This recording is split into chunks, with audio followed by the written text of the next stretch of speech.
for visiting the TVA. Moving on to episode 3, Lamentis. Written by Bisha Ali, head writer for Ms. Marvel. So we open on the Variant and Hunter C20 enjoying some margaritas. This turns out to be an illusion which the Variant projects into C20's memory in order to collect information about the Timekeeper's location. C20 wakes up and realizes what she's done, appearing catatonic in the prior episode. So this was kind of our first hint at like, oh, by the way, there's maybe some weird history here to the Timekeepers. The TVA, so then we're back at the TVA. Well, the TVA responds to Sacred Timeline Crisis. The Variant emerges from a time door and completely works half a dozen Minutemen. That skinny blonde girl just working those Minutemen. Woke Disney. So unbelievable. Loki arrives and grabs his 2 daggers from B-15's locker and follows the trail of bodies to find the Variant. The 2 sword/knife fight. Loki again unsuccessfully proposes for them to work together. Renslayer arrives, prompting the Variant to threaten her and say that she will kill Loki if they come any closer, which Renslayer's like, go for it. Before Renslayer can attack, Loki activates a tempad and transports them somewhere unknown. The Variant attempts to teleport out of the area, but finds that the tempad has run out of power. Loki then hides. You're out of juice. Loki then hides the tempad within his heart, using his magic before the Variant can attack Loki again. A meteor lands between them, and she asks, "Where did you send us?" Find out where they were sent is Lamentis 1 in 2077. Heading outside, she realizes that they are on Lamentis 1, a moon doomed for crash course with a planet. With the tempad stuck inside Loki, the Variant is forced to work with him to find a power source on the moon to recharge it. They run inside an abandoned mining shack. They are presumably safe from meteors here. I'm sure. Why not? Sylvie tries to enchant him, but fails. Then she threatens to cut the tempad out of his heart. They ultimately call a truce and search for a new power source. The duo plots a course towards a nearby town. While walking, the Variant discloses her real name is Sylvie, and they squabble over her plan to destroy the TVA. With just 12 hours left, before Doomsday, they arrive at an abandoned town, but are unable to find sufficient power. They find a local hut with the lights on. Before knocking, Loki says, "Brute force is no substitute for diplomacy and guile." Sylvie responds by kicking the door open and getting blasted by a local villager with an air cannon. Loki opts for a subtler approach, where he creates an illusion to appear like the villager's husband, but he's too nice and gets blasted as well. They ask her where the locals are. She tells them about the Ark, which is the evacuation vessel. They conclude that the Ark would be a sufficient source to charge the tempad, but getting there would require a train ticket, and she warns they will never get a ticket. Side note about the Ark, and then there's a couple other things here.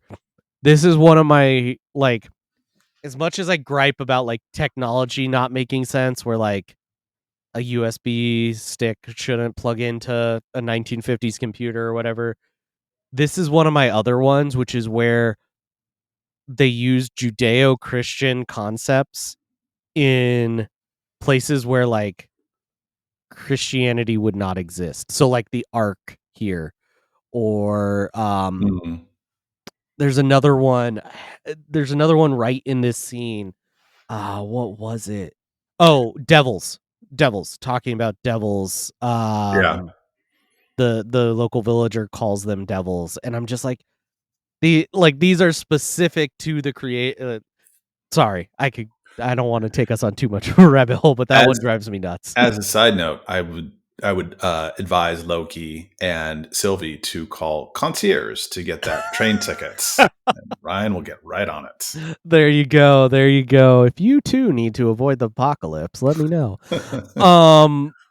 They arrive at the train station only to find a long line of people who have been there for hours. To bypass the line and the need for a ticket, Loki disguises himself as a guard while his quote-unquote prisoner, Sylvie, enchants a guard, which allows them to join or to board the train. Just like a Plaid experience at the park. Just cut the line, hop right on. While relaxing in the lounge, the two get to know each other and talk about magic, mothers, and love. They talk about how like Loki learned his magic from Frigga versus Sylvie, who was self-taught. Loki talks about how great Frigga was, where Sylvie, didn't even know her mom, right? Yeah, she didn't even know her mom, and she didn't know she was adopted, and no, she did. She knew she was adopted. And he was like, "I'm sorry if I spoiled it for you." And then he was like, "Wait, what? Yeah, you've known all the time?" Yeah, and they kind of expose that they don't really have any significant others. I can't tell if it was sarcastic or not, but Sylvie talks about a long distance relationship. But I think she was making that. I think that was just a ruse. I think she was just making that up because later we see that she's all alone. She's never had anyone. And then she asks him, like, are there princesses or maybe a prince in Loki's life? And he's like, bit of both. Yeah. Expect same as you. And that kind of reconfirms, right? Yeah, loved the bi representation there. And the shot like uses the bi-color flags in the lounge as well. It really, like, when I read that somewhere and then rewatched it again, I was like, oh, it's really obvious, right? Yeah. Nice touch. Yep. Sylvie reminds him of the mission and suggests he relaxes. You relax your way, I relax mine. I love this scene so much. And Sylvie goes ahead and dozes off for a power nap. When she wakes up, she finds that Loki has gathered the crowd singing an Asgardian song for her. Sylvie says that he's drunk, to which he responds, "I'm full, but very full." He asks what happened to his disguise, and he says that no one cares. It's the end of the world. They end up in. I like when he smashes the glass and asks for another one. Yeah, like, just like Thor. Another. Yeah, yep. So good, so good. The real train security comes into the lounge, asks for their tickets, and Loki tries to conjure an illusion for their train tickets, but instead it's his fireworks. Oopsie daisies. A brawl ensues between the guards and the Lokis, which ends with the Lokis getting tossed out of the train. Or I guess Loki gets tossed out of the train and Sylvie chases after. Yeah. They both exit. Yeah, she has to go back after him. She's like super pissed, but he has the temp. So we're stuck on Lamentis 1. Sylvie has no other choice but to follow him. She demands the temp pad, but they discover it was broken in the fall. Well, I did take quite the tumble. You asshole! You killed us! Maybe we can fix it? Okay? And just crumbles. The temp pad is beyond repair, and Sylvie walks away and lets out a rage scream. They talk about the impending collision of the planet with the Lamentis 1 moon. Sylvie says that the Ark is unable to escape due to its destruction and that everybody, including them, perishes as a result. Loki notes that they were never on the Ark, and they get the idea to hijack the Ark early and fly away. They walk over to the Ark. While they're on their way, Sylvie reveals to Loki that while probing C20's memories, she had to project a memory from hundreds of years ago prior to her joining the TVA. This surprises Loki, who believed the narrative that the TVA was being created by the Timekeepers. Instead, she insists that the workforce is consists entirely of variants. Back back at the Ark launch base. The duo arrive at the launch base and encounter a huge crowd, which is unable to access the Ark due to limited capacity. The planet inches closer to the moon with every passing second, so they have to hurry. We're at 5 minutes until launch. Loki and Sylvie have little time to waste, and they tell each other that they trust each other, but the scene is very chaotic. They fight through the guards to avoid the crumbling environment. They hear the cries of Lamentis 1 citizens in the background. They get close to the Ark, and it's destroyed by a meteor. Super bummer. Their only method of escape has been destroyed, and Loki and Sylvie are stranded. All they and the people of Lamentis 1 can do is accept their fate. I love this episode. It feels very much like a comic where you've got this great cliffhanger. This is one of the things that the series does really well. Like, has these like very kind of high moments, and they leave at different points in time, and it's like, oh my gosh, what's going to happen next? Mm-hmm. Really good. Yeah, and I think it had stakes, right? Because ultimately this Loki could die, right? We didn't know about season 2 throughout this, right? We'll talk about that a little bit at the end. But like, as it stood, this was an extra Loki, so there were real stakes involved here where like he could have been killed at any point during this show. But then we realize he's a beloved actor, and like, of course, we're not gonna screw ourselves over. So next episode 4, the Nexus event, written by Eric Martin, who was additional cast and crew on Rick and Morty and Community. So we start in Asgard. We don't know what year it is. You get this kind of cool shot where you approach Asgard from the back, whereas in other movies you've approached it from before. And we see her in a flashback, young Sylvie in Asgard playing with her toys. She's like using little action figures to play, a battle involving Valkyrie, which is funny because Thor was also a big fan of Valkyrie.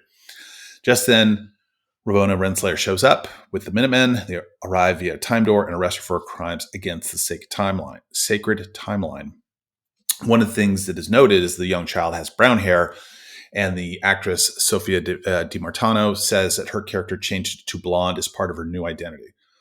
So young Sylvie's taken to the TVA and goes through the same screening process as we saw in Loki in season 1. And during her courtroom hearing, she bites Ren's lair, steals her temp pad, and escapes through a time door.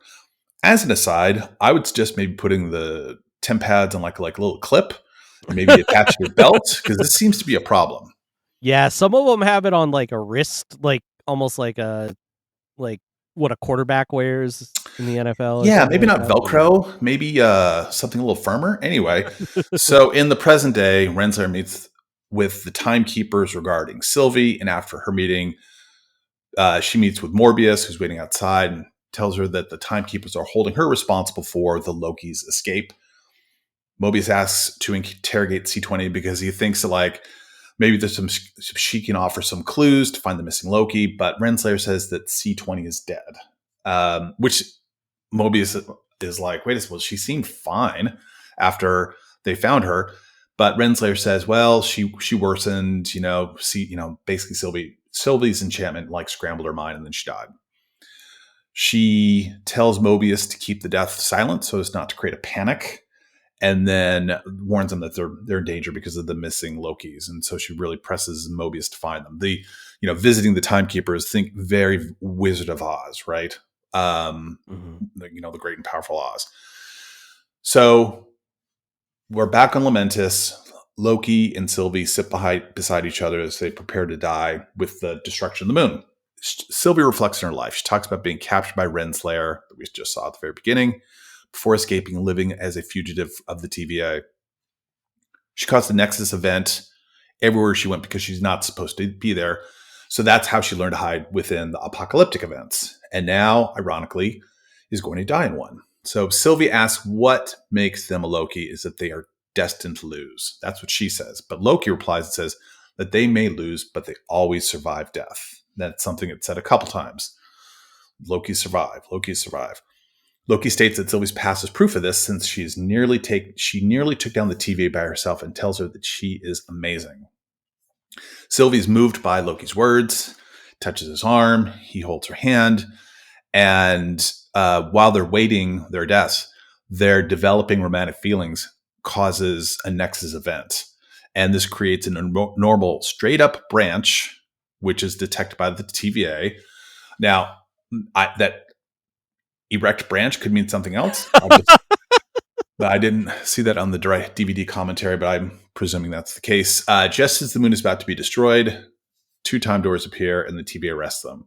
And I guess you're like, I guess you're happy at that point in time, right? So the pair are taken to TVA headquarters, and they're placed in different, what they call them, separate time theaters. Loki's is time theater number 25, which could reference Journey into Mystery issue number 25, which deals with aliens erasing a man's memory so he doesn't tell anyone where they are, or it could just be a coincidence. Mobius accompanies Loki and accuses him of betrayal. He also states Loki is, quote, kind of an asshole and a bad friend. As Loki is about to be thrown into a time cell, Loki tells Mobius that the TVA are lying to them, but Mobius dismisses it. It's almost like, you almost had me, right? In the time cell, we have this fun scene where they've recreated a memory from Loki's past, and he encounters Sif, who's enraged because he played a prank and cut off her hair, or part of her hair. And she calls him a conniving, craven, pathetic worm and punches him to the ground and knees him in the groin and walks away. Only to Amy Alexander just loved making these bit parts. Like, I bet. She also showed up in Agents of S.H.I.E.L.D. in like a bit part like that. That was her last appearance. Before that, it was Thor Dark World. Yeah. Right? Ironic that she had more screen time here than in Thor Dark World, but we'll put that a moment. So she walks away only to return moments later and do the exact same thing. And then he realizes he's in a time loop. And so he tells Sif that she is not real, that she's a reconstruction of a past event by the TVA. And he asks for help. She just puts her hands on his shoulder and then punches and walks away. So Mobius returns to Renslayer's office and asks to interrogate Sylvie. So he's starting to get a little suspicious, right? You can't interrogate C20 because she's dead. You can't interrogate Sylvie because like she's too dangerous and no one should speak with her. She tells him to just work your Loki. And he's like, go work your Loki, work your Loki. And reminds him that the timekeepers are watching. So very much like trying to manipulate the situation. And Mobius comes across a group of Minutemen guarding Sylvie's time theater. Sylvie's time theater is number 47, which could be a nod to What If. Number 47, which asks what if Loki had Thor's hammer? He asks B-15 why 2 demigods have to give him so much more trouble than the other variants. And he's just like, quote, we brought in Kree and Titans and vampires. Why is it these 2 orphan demigods are such a pain in the ass?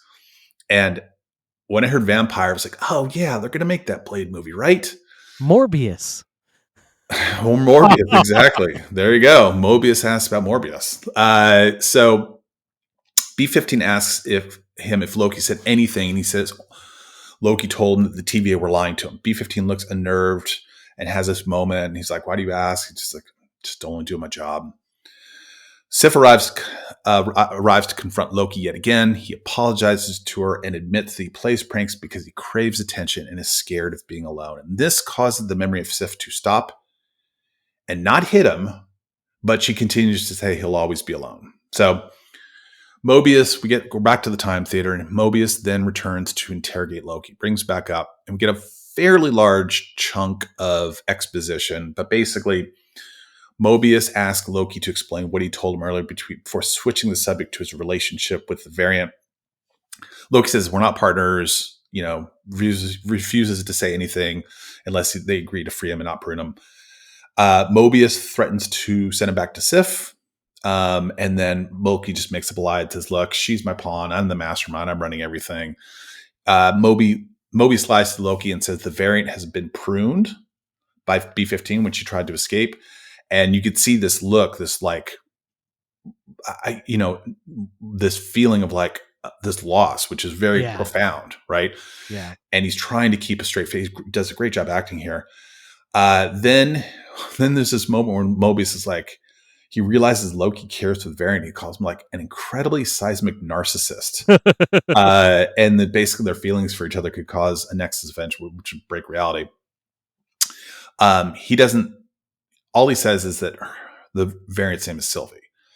And Mobius admits that Sylvie's alive and asks about the plan to overthrow the TVA. And Loki says that everyone, and this is the punchline, everyone who works at the TVA, including Mobius, they were all ordinary people living on the sacred timeline before being kidnapped by the timekeepers.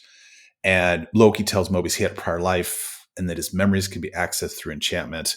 And this is the part where he actually says, like, nice try, and orders him back in the time cells. And as he's dragged away, Loki calls Mobius the biggest liar in the TVA. And it's not because Mobius lied about Sylvie. He's like, quote, he's like, I can respect that. It's because he's lying to himself, right?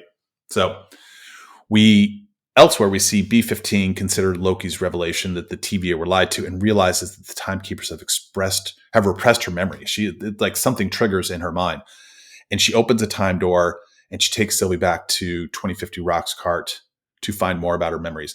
The only thing I wasn't quite sure why they had to do it there, other than she knew they couldn't do it at the TVA office, and I guess you had to go back to an apocalyptic event where somewhere they weren't going to get noticed for being there. Yeah, which makes sense. So we're back in Renslayer's office, and they celebrate the capture of the variants when she asks him this question, like, when, if you could visit the timeline at any point in time, when would you go? He was like, dude, it's my job. I could do that already. That's not a big deal. And then he asks why she won't let him interrogate Sylvie. She says, well, you let the last one get away, which is like, oof. All right. Well, I guess that's going on my performance review next year. She changes the subject again, telling the timekeepers want to personally oversee the pruning of the variants, and they want him there. And he returns to the topic of C20 again, shoots it down again, just feels something is wrong. And so, she basically like manipulates him, tells him he's a close friend, doesn't want him to get hurt. They have this, this unique friendship, quote, friends across time, allies to the end, right? So he kind of accepts he appears to accept her explanation and asks her if she's going to where she's going to put her new trophy, the machete of Sylvie. And as she turns, she places it on the shelf. There conveniently was an empty shelf spot, which was perfect for a machete. And then he swaps her time pad with his own.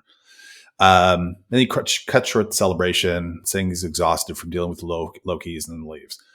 Again, as a side note, maybe put like a tile on your temp pad or something, but maybe they didn't have the technology. Now we're back at Roxcart. We're back in 2050. And Sylvie thinks that B-15 has brought her back to fight. She's like, you wanted a fair fight. I respect that. But instead, B-15 claims she saw something when she was enchanted by Sylvie. And so Sylvie says that she showed B-15 her life before the TVA, and she's not buying it. And Sylvie says, I can't create memories. And the TVA members are variants, and those memories are yours. And so B-15 asks to be put under her spell again. And then she realizes she was a variant. She is a variant, and that she's was happy in her past life. And the facial expressions, you could see her like just her smile, and then her sadness, her profound sadness that like she is missing her real life, right? Mm-hmm.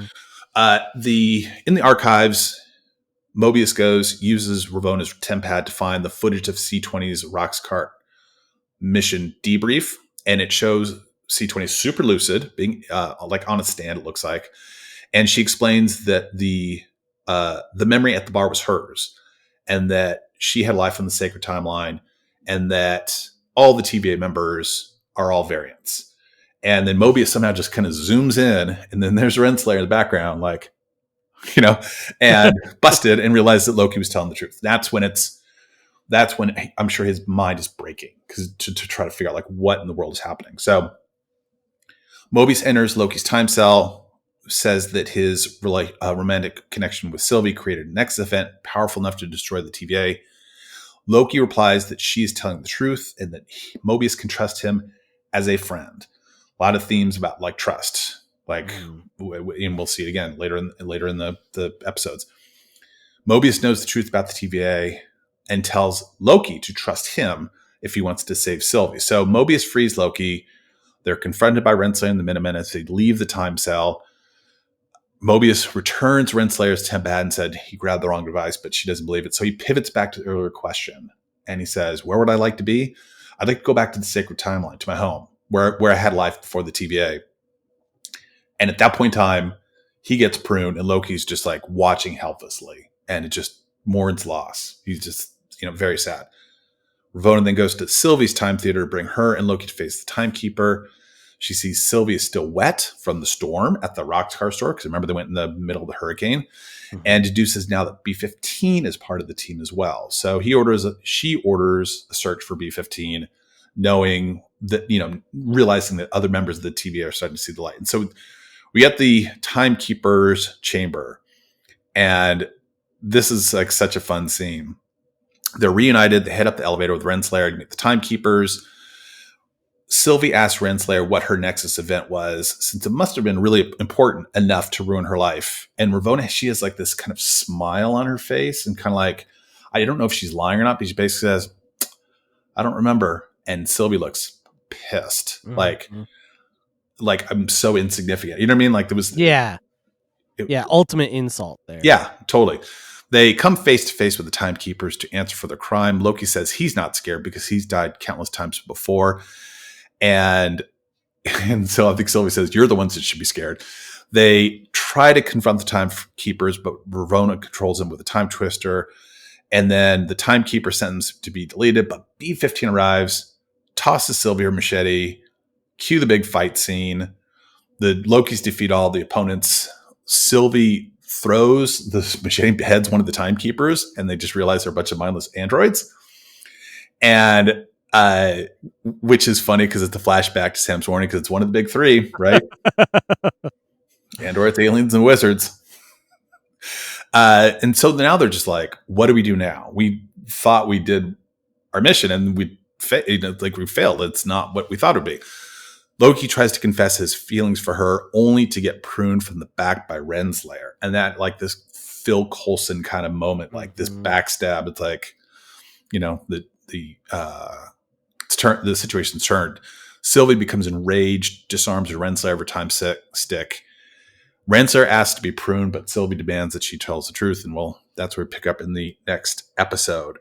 This is the third death of Loki in the MCU. And the scene was kind of like reminiscent of like Vision when he disappeared, when he's talking to Wanda right in front of him and disappears. I thought it was yeah, I can see that. And then mid-credit scene, Loki wakes up in a strange post-apocalyptic land. He asks if he's in hell and whether he is dead. And there he meets four other Loki variants. And classic Loki says, not yet, but you will be unless you come with us.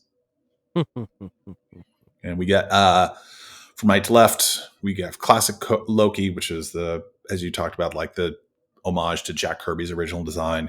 You have Kid Loki, you have Alligator Loki, and Boastful Loki looks like he's holding Thor's hammer, right?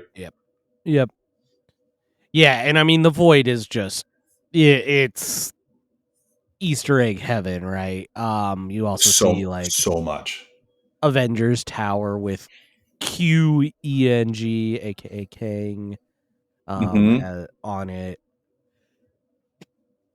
And we'll see some other ones in the next episode as well, but like you could just scour it, and obviously the Void will show again, right? Yeah. So moving on to Journey into Mystery. Fun little title pulled from the comics. Written by Tom Kaufman from Rick and Morty. So we start on the Void. Loki has landed in the Void, a mysterious realm which is inhabited by an aggressive storm-like entity. He meets fellow Loki variants, like David mentioned, Classic, Kid, Boastful, and Alligator Lokis. Loki is confused, and the Classic Loki hurries him away and tells him to follow to survive. Back at the TVA time court, Sylvie interrogates Ravonna about the TVA's origins, but Renslayer is just as in the dark as she is. Ravonna tells Sylvie that Loki isn't dead. She says that she also wants answers about the Timekeepers. Renslayer says that everything they prune technically isn't reset, but is actually sent to the void, which is located at the end of the sacred timeline. Ravonna offers an alliance, and Sylvie reluctantly accepts. So do you think, so we know here this establishes that Ravonna knows what happens when people get pruned. Do you think everybody else does? No, she's the only one that knows. That's kind of what I thought too. So like when they prune Mobius, like they think they're killing him. Like his coworkers think they're killing him. Correct. Yeah. And they effectively are when they send him to the void, and we'll get into the Eliath of it all. Yes, but I believe, I mean, she is the one that knows everything, right? Yeah, for sure. Yep. For sure. Except she did not know, I don't think she knew that the Timekeepers were androids. I would agree. I don't think she knew that they were fake. Yeah. She seemed legit shocked. Yeah. Quick question for you. So when we see the classic Loki, Kid Loki, Boastful Loki, Alligator Loki, question for you, MFK, classic, Boastful, and an Alligator Loki. We will exclude Kid Loki because you can't do any of those to a child. Well, I am gonna marry. Let's go with classic Loki. Okay. He just seems like he's gonna take care of you. Okay. I will F Boastful Loki, and I will K Alligator Loki because, man, it's funny in my house because I grew up in Colorado, right? Big alligator country. Right. Yeah. No, so whenever like we're out and about and we're like camping or whatever, Lisa is terrified about bears. Like petrified about it. As she should be. I'm like, you know what? As long as you keep your stuff safe, pack away your stuff. If you're in a heavy bear area that you're like hiking, make sure you have your bear bells on, all that kind of stuff. I'm like, it is what it is. When we go to Florida, the rules are reversed and it's gators. Like Lisa is just like, yeah, they're annoying, but as long as you run in a serpentine pattern, you're fine. Whereas I see a gator and I'm like freaked out, like immediately. As you should be, as we see later on in the series. Right. Who are you MFK in? Well, I don't want PETA to be on my ass, so I will I will marry Alligator, F Boastful, kill Classic. I mean, Alligator Loki would make some pretty good alligator bites. Maybe. Now I have to rethink it all. Anyway. So back to the void. Loki is explained that the void is where the TVA sends everything they prune, and that Eliath consumes all matter and energy sent to the void. Loki suggests that they use Tempads or Nexus events to escape, but those plans won't work. I just laugh at him. I was like, what are you talking about? We can't do any of that stuff. Kid Loki shuts down the discussion when Loki asks why they should listen to a child. Classic Loki tells him that Kid Loki is the king of the void, and Kid Loki reveals that the Nexus event that caused him was killing Thor. And I think I read somewhere that he's actually the oldest Loki. Like that he has the appearance of a child, but he is in fact the oldest one, and that's why he's the king. I don't remember where I saw that, but interesting. Yeah, I mean, Kid Loki in the comics, that's not necessarily the Kid Loki in the comics situation, but that's interesting.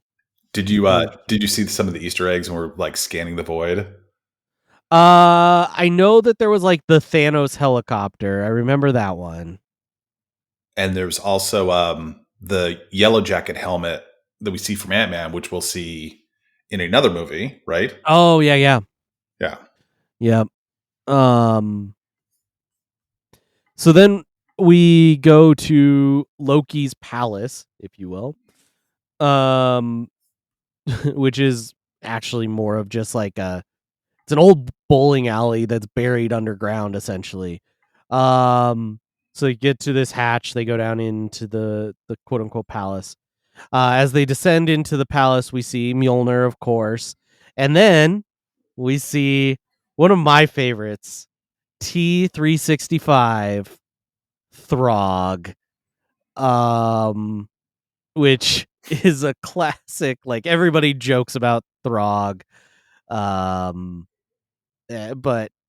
little Thor frog trying to get Mjolnir.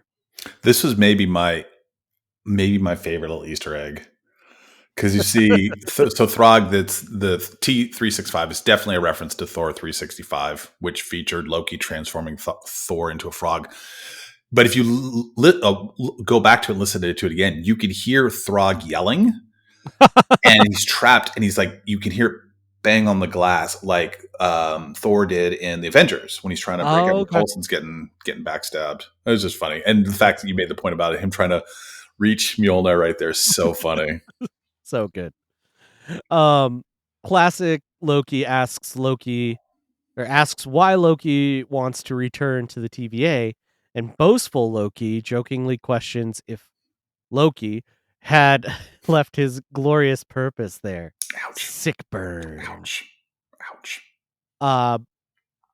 Over at Time Court, we see Ravonna, Sylvie, and Miss Minutes assessing the TVA files. Sylvie suggests that the ruler of the TVA could be hiding beyond the void and at the end of time, and the TVA would never know. Ravonna says that there is no way to get there, and then Miss Minutes mentions a void spacecraft. The void spacecraft. Oh, yeah, the void spacecraft. It's just a prototype, though. But that was a diversion just to buy some more time for the Minutemen to arrive. Ravonna offers to put Sylvie inside a time loop and asks her if she has any good memories. Sylvie replies that she has a single good memory and prunes herself with a time stick to go find Loki. Back at the palace, the Lokis drink Rox wine and tell their stories. Boastful Loki claims that his Nexus event was killing Captain America and Iron Man and acquiring all 6 Infinity Stones. Classic Loki says that he faked his own death to survive an encounter with Thanos. After exiling himself on a remote planet, Classic Loki tried to find Thor and was immediately pruned by the TVA. Loki wants to return to the TVA and find Sylvie. Loki gives a rah-rah speech about killing Goliath. They all laugh at him. Loki tries to leave Loki Palace, but then runs into President Loki and a bunch of other Loki variants.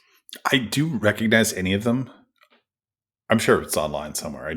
I mean, there's one there that's definitely the like trickster god Loki that like has the actual horns. Okay. But other than that, most of these are like wasteland Lokis. Like the best way to describe them is like think of like Mad Max or like movies like that. It's kind of Lokis that would show up in that type of scenario.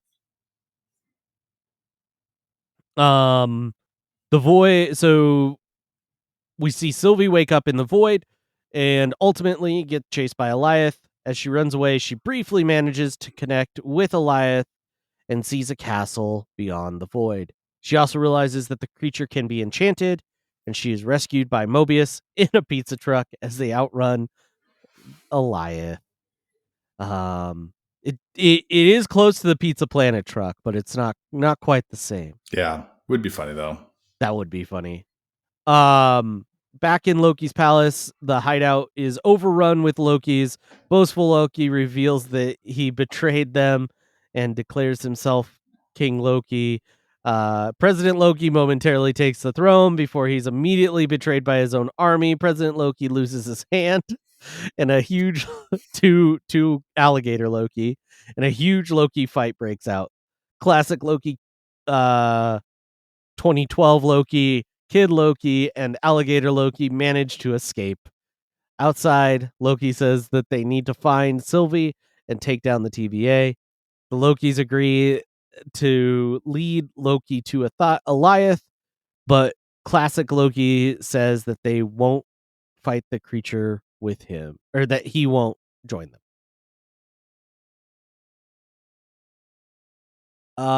Road trip time. Mobius and Sylvie drive across the void. He expresses remorse for believing the TVA were good and apologizes for hunting her. Sylvie thinks that Loki is dead and says her focus is escaping the void and finding the ruler of the TVA. She tells Mobius to turn the car around, saying that the creature might be the answer to finding the creator of the TVA. This just seems like a terrible idea. It's gutsy. I mean, I guess what else are you gonna do, right? Yeah. It's a plot point. What am I? Who am I fooling? And someone in this show actually has the script. We're about to meet him. Sylvie and Mobius encounter the Lokis while driving. Loki introduces them to the other Lokis and he tells Sylvie his plan to kill Goliath, which she shuts down. I love the reaction of everyone else. They're like, I don't know, it's not our idea. It's a pretty terrible. She thinks the creator of the TVA is hiding beyond the void and using the creature as a gatekeeper. Her plan is to enchant Goliath. Loki is doubtful, but he says that it's better than trying to paper cut. But she says, Sylvie says, it's better than trying to paper cut a giant cloud. Sick burn. A lot of sick burns. Yeah, they're pretty snippy. Yeah, it's funny. I'm reminded like that. I do like the dialogue and watching it again. Like it's quippy, but it's not like overly quippy, you know? Yeah. But again, was not the favorite of Chris. What was his name? Oh yeah. Our 1-star review. Unbelievably stupid, terrible dialogues. There was another 1-star review that said, episode too much talking. Episode 1 to 3, Loki talks to so and so. Episode 4 and 5, he talks to himself. Episodes, and just did not like the dialogue. So that's what you were gonna get with the Loki series. I'm sorry, fans. Yeah. So then we're back at the TVA. Ravonna visits Hunter B-15, who's in prison for her disloyalty to the TVA. B-15 says she wasn't disloyal because the timekeepers are fake. Ravonna says that the TVA doesn't need truth. It needs stability. Oof. Well, that rings weird today. B-15 tells Renslayer that Sylvie is after whoever created the TVA, and that Sylvie will find her before Renslayer because Sylvie needs it.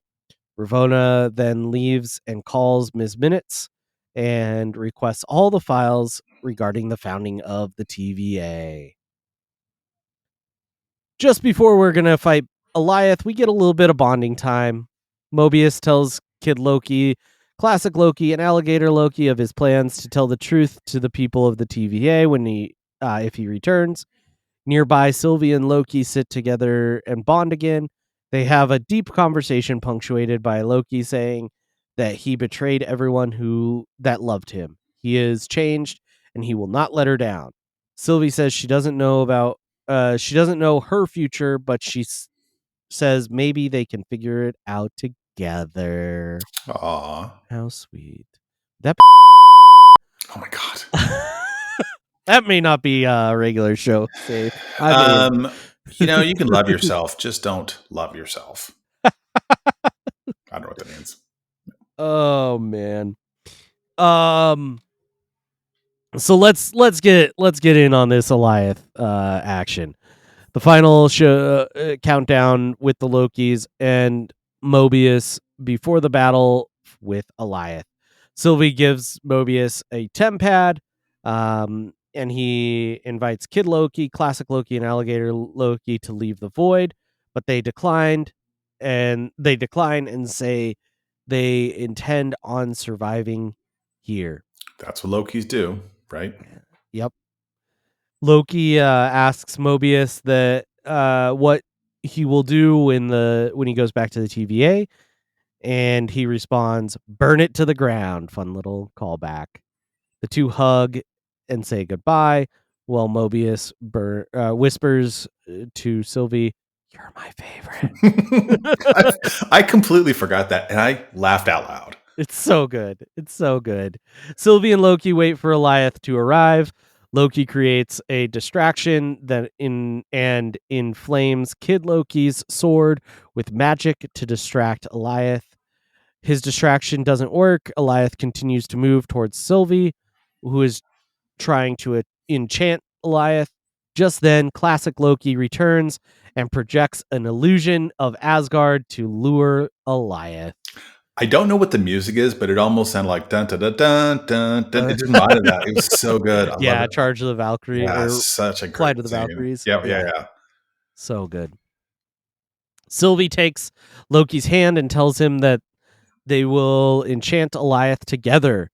Meanwhile, classic Loki tires out, which causes the projection to fade. Eliath finds classic Loki, who shouts, "Glorious purpose!" and bravely sacrifices himself for Sylvie and Loki. Eliath heads towards Loki and Sylvie, but they manage to enchant it just in time. This dissipates the clouds and reveals a citadel in the distance. Holding hands, Sylvie and Loki walk towards it. Yeah, great episode. Great episode. Super fun. Hard to describe because there's a lot of Lokis. Yeah,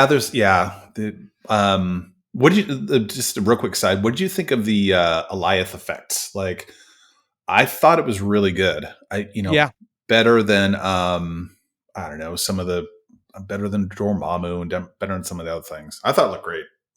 Yeah, our homie who hated the animation, I maybe the only time I will say throughout this whole series, and I forgot to mention it when we were actually talking about the episode, was in episode 2 when they're in Pompeii.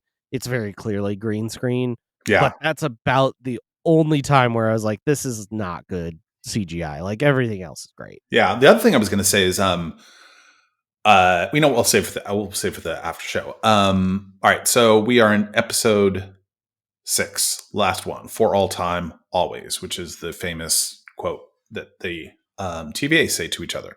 Mm-hmm. According to Samba TV, this episode was viewed in 1.9 million U.S. households from July 14th through 18th, surpassing the finales of WandaVision at 1.4 million and Falcon the Winter Soldier at 1.7 million. Mm-hmm. And so we haven't really talked too much about the logos other than the color change you mentioned in the first one, but this starts with the song Peggy and oh my gosh, and Steve's song. It's been a long, long time.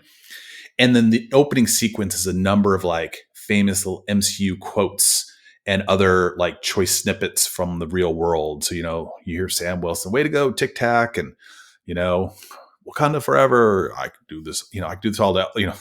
We get the Dormammu, "I came to bargain." Was pretty happy about that. But kind of thinks sort of an homage or a nod to kind of the timeless nature of the antagonist that we'll see later in the show. Yeah. So we are now beyond the void and at the end of time. And the sacred timeline is seen like almost like a ring of Saturn. Do they call that? I can't remember what they call that. But and it's seen pulsing around the asteroid. It's really cool effect. And on the asteroid, we see a castle, which they nervously enter.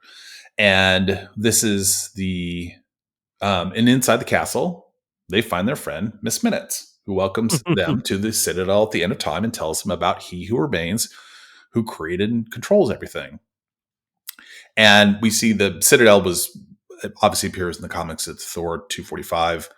Not obviously, but it is from the comics. It obviously was in reference, as is He Who Remains. We'll meet in a second. So she offers them a deal to basically I think a similar deal to what Renslayer I think might have offered earlier. Basically, we'll put you back in the timeline, right? Anywhere you want to go.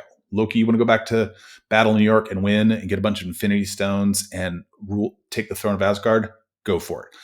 So if you want to wake up with a lifetime of just happy memories of not being kidnapped as a child, great. Or you could be put together on the timeline together. And you could see them kind of think about it for a second. And but they refuse in order to write their own destiny. And Miss Minute says, "Oh, sure you do. Good luck with that." And then just vanishes. So we go to Ranslayer's office. And Ravonna is reviewing files when Miss Minute appears and tells Ravonna that she's downloading the files that she needs. She's like, "Oh, I'm getting there. They're right here. Just any second." And then Ravonna checks the tempad after they've been uploaded, but they're not the files she asked for. But Miss Minute thinks Miss Minute says he thinks that these files would be more useful and disappear. So Miss Minute is channeling a little Pam Bondi, I guess, in terms of the file, but whatever. You don't need to see those files. Anyway, so Sylvie and Loki make their way through the Citadel, and it's this cool operating film where the camera tilts as they enter the hallway, kind of twists around. We've seen in like Doctor Strange when they're fighting, he and Mordo were fighting Caecilius. Mm-hmm. And they kind of, it's hard to see, but you see statues of the 3 timekeepers, and there's a 4th one on the ground, which is probably in reference to the Oracle of Siwa. One of the things the production designer Khosrow Farahani said is that the Citadel was inspired by the Xanadu Mansion in Citizen Kane and Petra City in Jordan and the Hearst Castle in California. And, they've got all these different kind of like grand architectural styles, like cherry picked and collided together as if coming from different times, which I thought was kind of interesting. And eventually they meet He Who Remains, who invites them to talk. And we get the first scene with Jonathan Majors, who is chewing up an apple and chewing up the dialogue, right? And so just and I'll pause for a second, but like I am going through this scene. I mean, I knew he was, a great actor, super charismatic, and he is just dripping with it. He's so good. This is the best John Majors performance in the MCU. He is so great. He is just, I don't know how to describe it. He is like, he's funny and he's confident. He's like, but there's still that touch of evil, right? Because like a lot of times with funny, you can lose that evil tinge, but it's still there throughout the whole thing. Just acting and chewing and eating an apple at the same time, and just like he's just effortless. He's great.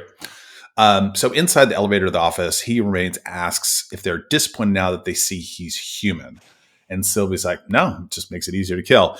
And so she tries to attack him, and he just keeps rewinding it over and over until he gets to the office, and he gives them a seat and some coffee, and he's just they're just so taken aback. Their swords are out, and he is just very just casual. Back to Renslayer's office. She's packing files when Mobius arrives. "Surprise, buddy. Hey, friend for all time." She asks if he's going to prune her, but he says he wouldn't do that to a close friend. Sick burn number 403 from this episode. She apologizes and says she had to prune him for the good of the mission, and then calls Hunter D90 to her office. However, Mobius tells her that they already know her secret and takes the pen from Franklin Delano Roosevelt High School out of his pocket. And we cut to 2018 Fremont, Ohio. Hunter B-15 is running inside FDR High School. She lures D90 to the vice principal's office, where they see it's not Judge Renslayer, but it's the school's vice principal. The vice principal's name is Rebecca Terminate, which is her name from the comics, and it's on the diploma, which appears in the background over B-15's shoulders. At that point in time, Ohio State. I wasn't going to do it, but yeah, the Ohio. It's so annoying. B-15 explains that she is not Renslayer and says they have a lot to talk about. And then there you get the Easter eggs of the diploma with the name. You get the Easter egg with the pens, same pens as we've seen in episodes 2 and 4. Back to He Who Remains. He explains that they can't kill him because they know the future. And he proves this by pulling out some sheets of paper and shows them the conversation they just had. And he tells them he's seen everything in the past, and he was the one that, what does he do kind of with his hand? paved the path. Like, Yeah. it's so great. And he explains that they're there to experience the journey in order to complete the quest. And Loki questions if anything was just a game. And then He Who Remains plants a little seeds of doubt and asks Sylvie if she can really trust anyone at all, including Loki. And we see that in a second. Mobius says, we're back in Renslayer's office, and he says that it's time that people knew the truth about the TVA. Ravonna says the lie was necessary and that the creator of the TVA had a reason for their mission, which now it's starting, the TVA starting, some of the timekeepers sound like, or the TVA just sounds like a religion at this point in time, like who has free will and all that kind of stuff. So as she's about to bail out through a time door, Mobius stops her, tries to attack with the time stick. He obviously can't fight for anything. She just takes it from him. And she stands above him as if she's going to prune him, and then said, I'm not going to prune you again. And he asks where she's going. She said, I'm in search for free will. Leaves. And then the rest is principally He Who Remains in this great scenes with between Sylvie, Loki, and He Who Remain. He tells about the creation of the TVA. And this is part I watched about 3 or 4 times to make sure I understood it. And he says he's a variant of He Who Remained lived on Earth in the 31st century and discovered the multiverse. Dang. Gang. And for a while, the variants all shared technology, got along. Everything was copacetic. Sounds good. But so not all of them. Not all of them had like the same. I just love him describing the scenes, describing the history. And he said they tried to conquer their new universes, which triggered the multiversal war and almost led to the destruction of the entire multiverse. And the war ended after He Who Remains found Alioth and used the creature to help him to isolate the different realities of the multiverse into a single timeline, thereby eliminating the other He Who Remain variants. And after organizing the sacred timeline, well, he got to have some people run it. So he created the timekeepers and the TVA to manage the flow of time and to prevent further branches, leading to ages of cosmic harmony. You're welcome. He offers them 2 options. Look, you can kill me and destroy everything I've built and unleash all the evil variants, or you could take over the TVA. And he says he's been looking for a successor. Run it like you want. You could be benevolent rulers. It's on you. Outside, the sacred branch timeline is branching big time. And He Who Remains admits that he only knew what would happen. He only knew the future up until a certain point, with that point literally just passed. So he doesn't know what's going to happen. Mm-hmm. And I completely forgot that. And on rewatch, and you can his acting is so great because he's now like super like intrigued. He's nervous. Yeah. Yeah. What's going to happen? And so he lets them decide their fate, take over the TVA or kill him. And if they kill him, it'll trigger multiversal war, which will result with him coming back again, right? Reincarnation, baby. I think that's what he says. Yeah. He removes his temp pad. Look, you don't believe me? Takes temp pad, puts it on the desk, makes him vulnerable. Sylvie's like, okay, that's it. And then so it becomes this conflict between Sylvie and Loki.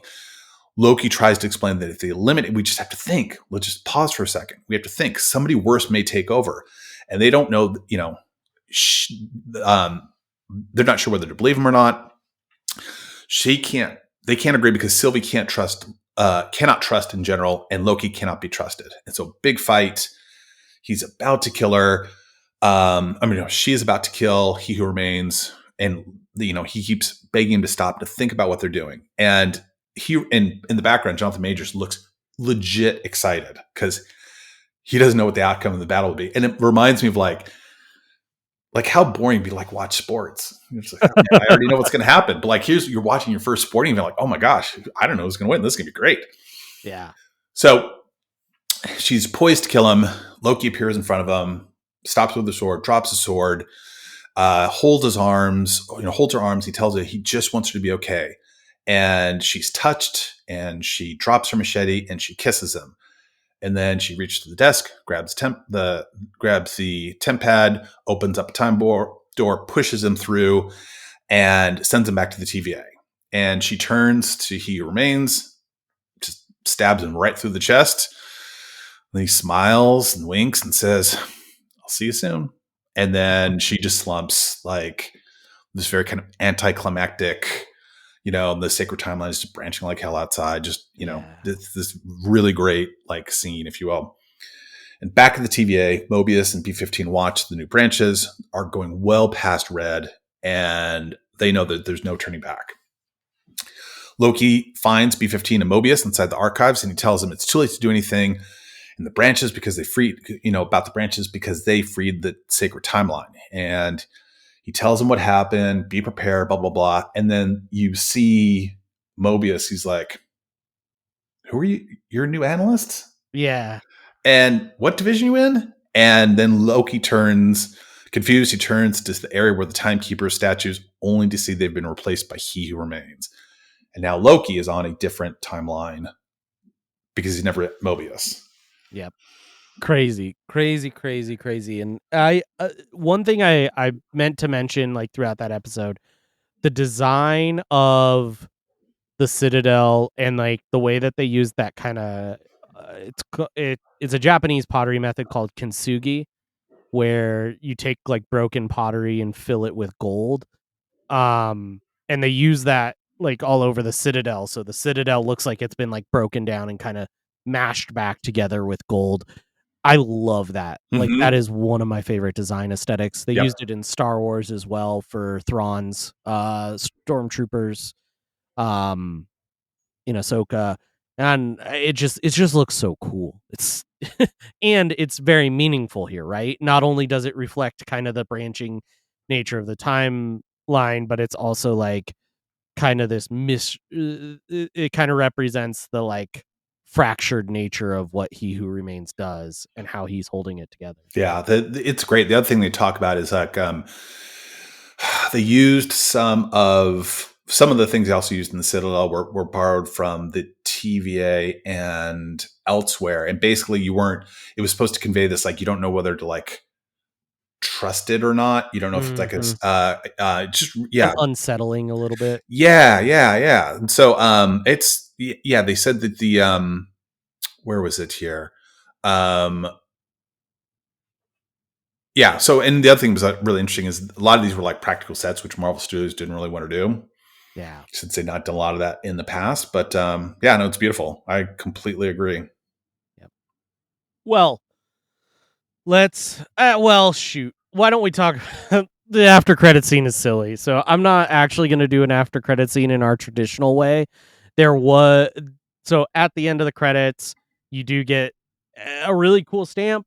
It's stamp comes down and it says Loki will return in season 2, which was cool. This was the first, this is the first one that's getting a season 2, right? Like WandaVision wasn't promised a season 2 and never will get one. Nope.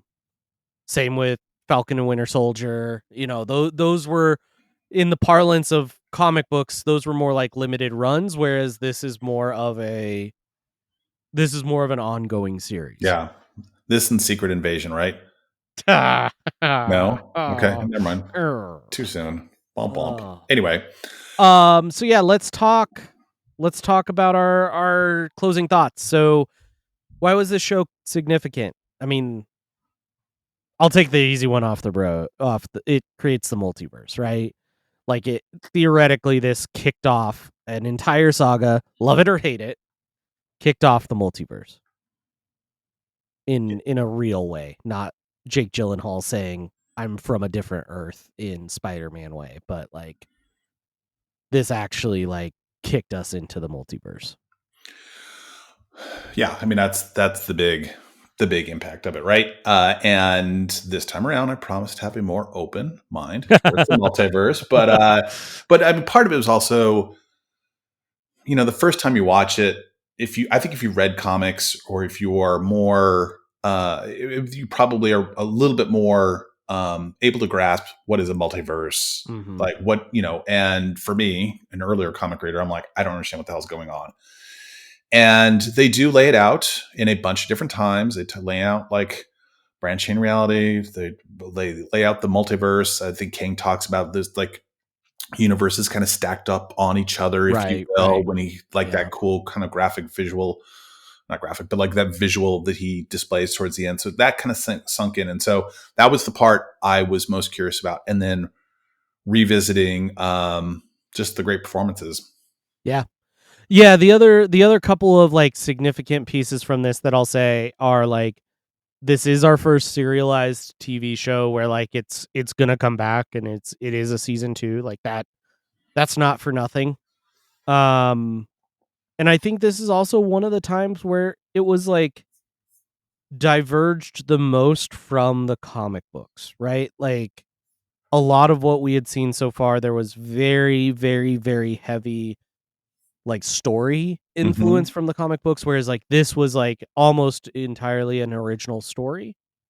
It had some comic book reference points, but it was like very original, which was cool. And this is one of the standout times where that worked really well. Yeah. It was not based upon oftentimes they're just given a stack of comic books and you take a little bit from here and a little bit from there. You obviously took characters, but you didn't take storylines or plots. And so the fact that they completely wrote this from scratch and the fact that they would wrap it up in a season 2, I know when I got to the end, you're like, there'll be a season 2. And I'm like, okay, will it be here like next month? Will it be here like 2 months? Like, and then we get into the prestige TV cycle and it's like 3 years later or something. It was a while. Yeah. It was so good though. So good. So good. What was your favorite episode? Favorite episode for me has got to be 5. I loved all the Loki variants. And like the battle with Goliath is really fun. So I liked episode 5 the most. They're all very, very good. Like this whole like none of these are bad episodes. But yeah, 5 would be my favorite. How about you? 5 is really good. 5 has a lot of action, a lot of Lokis. It's funny, a lot of little like Easter eggs. I liked. I really like them all. I like Lamentus. That's fair. I really like it's not as meaty, if you will, but I enjoyed the train ride. I enjoyed them their developing relationship, and just how at the very end it just seems like it's hopeless. And it was great. Loved it. Yeah, super, super good. All right, David. Well, the only returning character that we have being Loki, we've both picked for MVP before. So we cannot pick him, which is, I think, fair. It lets us talk about somebody else. Now, I do think variants are okay. So you could pick Sylvie if you wanted. Or, boastful Loki, I suppose. But yeah, so I think yeah, David, who's your MVP in this one? Had I known we were going to do the shows, I probably would have saved Loki from. I can't remember which one I picked him in. Probably like Avengers. I picked him in Thor. Okay. And you picked him in Dark World. Good choices. I mean, there are 2 very solid choices. I'm going to have to go. I'm going to make it difficult. I'm going to take Sylvie. Okay. I thought that I think just look for the actress's name I had on the tip of my tongue. Sophie. Sophia. Yeah, Sophie DiMartino. I thought she did a great job having to play a variant of the Tom Hiddleston character. She was smarmy and she was a badass. I would also point out that she was at this point in time, she gave birth like 4 months before. And so she was like a nursing mother. She had like in her design, she had like a ability to like zipper so she could feed her child. And so just you think about all the stuff that's kind of happening in the background and you're like, wow, these are great performances. How about you? I'm going to go. So, I think He Who Remains was great, but I'm not, one episode. it's hard for me to pick an MVP who is in one episode of a whole series of or a whole season of TV. So I am gonna go with Hunter B15. Really? Yeah, I think underrated. And I think just like throughout really drove the story in a really interesting way where like you have Renslayer who's like bought in, very, very bought in. And then you have Mobius who is kind of questioning things um and I think like, you know, you see the switch flip for Mobius and that sort of thing. But I think like ultimately with Hunter B15, it's like a natural journey of disillusionment where like she just kind of naturally gets her way there to where she's figuring out what's going on with the TVA, and I really liked it. And she's funny. She does a good job, you know, at just kind of driving the story without being a main character, which I really like. Okay, I like it. Yeah, she great actress. Did a fantastic job. Yes. Like when she's playing the Loki variant, she does a great job. Like her facial expressions, she's funny. You could see her, you know, sadness and so she did a really good job. I thought you were going to say Owen Wilson, Mobius. I thought about Mobius. I'm gonna be honest with you. I'm saving him. Okay. I'm pretty sure. I'm gonna pick him in season 2. I could not do it. I almost picked Jonathan Majors just for his 14 and a half minutes of just cooking the entire time. It's so good. He's so great. It's such a bummer, but he was great, and I will always enjoy these episodes or this or that episode, I should say. Yeah. All right. Let's do our rankings here. So, for those who haven't been listening to the last few episodes, we rank within TV. So, this versus all the other like streaming TV stuff. And then we also rank this in with the multiverse saga. So David, top third, bottom third, middle third, where do you put it? Top third for both easily. Like this is to me is a slam dunk. I'd have to really think about it, but it might be like top 3 or top 4 of both for me. But I would agree. I think this is a no-brainer top. Yeah. Like this is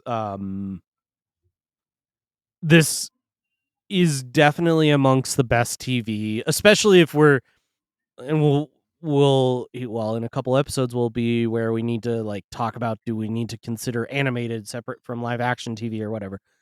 But I think for me this is definitely like amongst the streamers it's up there with like Daredevil Born Again.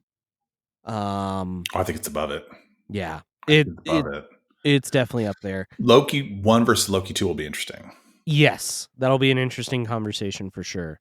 And amongst the multiverse saga, like I think if we were to rank the entire like all MCU projects, you and I may end up with like the multiverse saga in different places.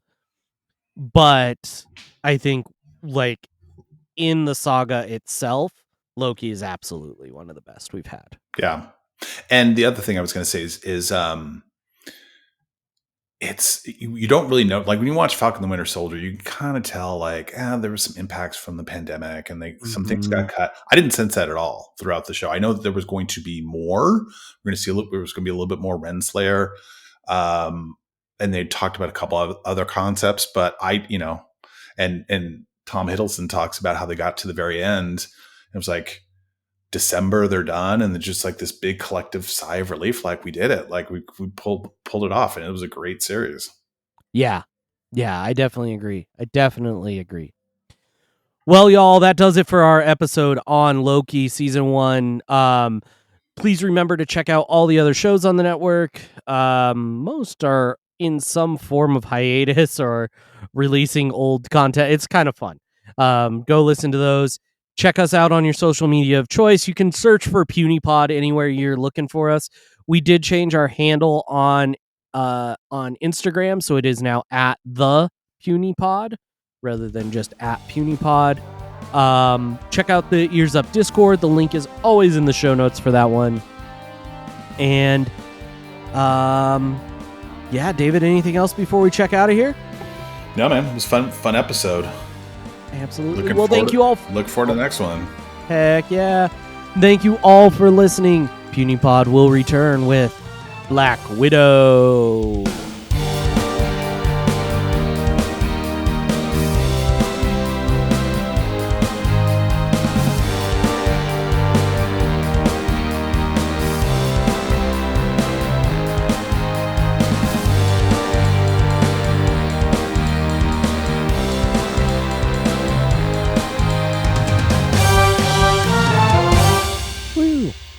In my mind, I knew we were going to say Black Widow, but in my mind I was thinking Black Panther?